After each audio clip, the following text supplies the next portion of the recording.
Hello, every pony. I had a thought, and now I'm making it all your problem. Anyways, my thought. My singular thought. So overblocks are rare, allegedly, but we've had a lot at Night Raven College over the span of 7 months. That's basically like 1 overblot a month. Idia even wonders if it's possible that someone is orchestrating the overblocks because of how often they're happening. And since Idia comes from a family of blot researchers, he's probably one of the few characters in the game that really knows his stuff about blot, so I'm gonna trust his instincts on this. Like, I think that's probably what's happening, and I think I may have figured out how it's happening. Is it possible that the Magestones Night Raven College students are being given are, like, infected with blot or something, to make students more prone to overblotting? Is it possible that someone, probably Crawley, for whatever reason is tampering with the Magestones that students receive, and these Magestones are either already infected with some kind of permanent blot, or something's been done to them so they don't absorb as much blot as they should be? This is gonna take a lot of walking through, so let's go on a little adventure. So I want to start off this discussion by going over what we know about Magestones. They're channeling conduits, basically, at least in the capacity we'll be talking about them. People are casting spells through them. When someone enrolls at Night Raven College, part of their uniform set is a magic pen with a Magestone in it for spellcasting purposes. All of the students' Magestones are school issued. Even if someone brought their own personal Magestone from home, because the magical pen is also their student ID, they're probably going to be using the school-issued Magestone far more. And whenever someone casts a spell with that Magestone, blot accumulates, and the Magestone basically stores this blot until it fades away. But how are Magestones formed? In Leona's Outdoor Wear vignette, we learn that Magestones are just gemstones that absorb magical power. These gems aren't just absorbing blot, but they can also absorb magic. For whatever reason, the gemstones that become Magestones are very, very good at absorbing and storing magic or blot. If you want to find Magestones, they're deep underground and you have to mine for them. In the prologue, when Ace, Zeus, and Grim break the chandelier, they're tasked to find a new Magestone to power it, and they have to go to the dwarves' mine to get one. In both Camp Vargas events, students are tasked with finding Magestone fragments in the old mines. In Chapter 7, in Lilia's stream when the gang is trying to deliver a letter to the Silver Owls, Lilia gives us this interesting tidbit. The Silver Owls like to sneak into dangerous places in search of metal and Magestones, like dire beast lairs in the Thunderclap Mountains. This is actually the line that made me think of this theory and jump-started this whole video, and to better understand why, let's switch focus from Magestones to phantoms and dire beasts. Phantoms are interesting for a lot of reasons, and maybe someday I'll do a more focused video on them, but today, we're just going to cover some of the basics in relation to this theory. Phantoms are entities born of all those negative emotions that come with overblotting and are basically made of blot. Those emotions even seem to feed blot, since most of the time when we see blot accumulation in-game, it's right after a character is angry, or upset, or frustrated, etc.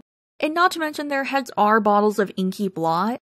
Once these entities are born, they siphon magic from mages until there's nothing left. When a mage has no more magic, they straight up disappear and the phantom is the only thing remaining. We don't know if all phantoms are sentient, or if only like a few are, or if they gain sentience after sucking their host dry. We've only seen a few phantoms that are intelligent, so we don't exactly know what's up there. That sentience bit doesn't have a lot to do with the video, really. That's just a horrifying fun fact that I don't think we talk about enough. Parasites are described by Wikipedia as not killing them, their host, and often live in or on their hosts for an extended period. I think this perfectly describes what phantoms do. They're a type of magical parasite that sucks magic and blot from its host. Parasites are kind of known for stealing resources from their host and causing harm to their host's health, which, yeah, phantoms do. They're a magical parasite, point blank. Put a pin in this because we're going to come back to it later. During Chapter 6, Idia mentions that sometimes if a phantom has fully consumed its host and it wasn't able to be captured or killed, they can live in the wilderness and pass themselves off as dire beasts. He even says they can blend in with dire beasts, which to me implies they actually do live and coexist with dire beasts. He also says they tend to live in mountains. Dire beasts are magical creatures that hang out in magic-rich areas. Grim is classified as a dire beast. Lilia mentions those dire beast lairs around Magestones in Chapter 7, and I have to wonder, are those actually dire beast lairs, or are there phantoms there? Like, we know phantoms like Magestones in mountains. Lilia mentions both of those things. I think it's likely that there's probably at least one phantom hanging out there. I personally think it's kinda strange that we have these two creatures, phantoms and dire beasts, that hang around in the same locations, and phantoms get mistaken for dire beasts every so often. Is it possible that people find phantom layers in these old mines or caves or whatever, and think they're dire beasts? Because every phantom we've seen on its own in the wild has been in a mine around Magestones. It's possible that people see these phantoms, assume they're dire beasts, and leave them alone because it's just dire beasts. And judging from Ville's reaction to being told about phantoms in Chapter 6, the general public doesn't know phantoms are a thing. So naturally, if they saw a phantom in a mine, they would assume it's a dire beast. This lets the phantoms live in mines undisturbed for a long time. And what are they doing there? We don't have a clear answer, but I would guess because phantoms live off of magical power and Blot, they're siphoning magic out of unmined Magestones. It would explain why they're down in the mines. It's an easy supply of energy. And if phantoms have some level of sentience, it would also explain why they don't like humans mining, because they know if they lose those Magestones, they could potentially die. But here's the thing, Magestones are good at absorbing magic and Blot. While yes, phantoms are most likely taking magic from these stones, because phantoms have magic and Blot, who's to say that Magestones aren't also siphoning magic and Blot from phantoms? After all, Magestones are really good at absorbing magic and Blot.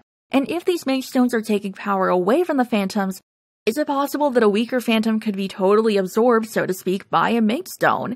And if these Magestones are absorbing stuff from phantoms, whether or not it can take everything from a phantom, what happens when someone takes that Magestone? What happens when a mage uses a Magestone that already has Blot in it, and their Blot is added to the residual Blot from the phantom? How much of the mage's own Blot can accumulate in there before overblotting because the stone is already contaminated? When phantoms die, the only thing that remains of them is a black stone. So when they die, it's not like they're totally gone.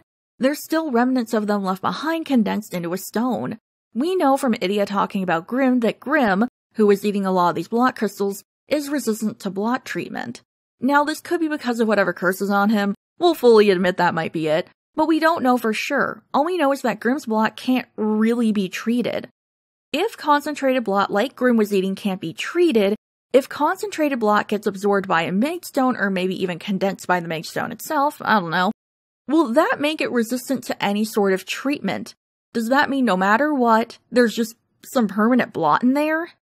This is the heart of my theory.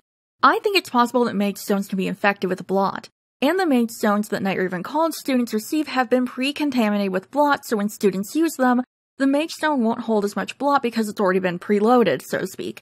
And I don't think people would really look at Magestones as a source for overblotting. After all, Magestones are supposed to hang on to Blot. It wouldn't be out of the ordinary for a Magestone to have Blot in it. The only question is, how and why is this happening? And to be honest, I can only guess.